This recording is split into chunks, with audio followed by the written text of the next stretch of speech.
ଆମ ଚାରିଜଣ ସାଙ୍ଗ ସହିତ ଘଟି ଯାଇଥିବା ଗୋଟିଏ ସତ୍ୟ ଘଟଣା। ଦୁନିଆରେ ନିଜ ସ୍ୱାର୍ଥ ସରିଗଲେ କେହି ବି କାହାକୁ ପଚାରନ୍ତିନି।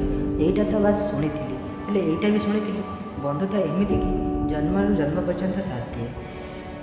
ବନ୍ଧୁତା ଆଗରେ ଗୋଟିଏ ଝିଅର ପ୍ରେମ ବି ହାରିଯାଏ। କିନ୍ତୁ ଆମ ସହ କିଛି ଅଲଗା ଥିଲା।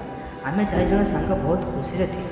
ଆମ ବନ୍ଧୁତା ଭିତରେ ସେ ଏମିତି ଜଣେ ସାଙ୍ଗ ଥିଲା ଯିଏକି ଆମେ ଝିଅ ସହିତ କଥା ହେଲେ ସେ ଆମକୁ ଇଗ୍ନୋର କରୁଥିଲା।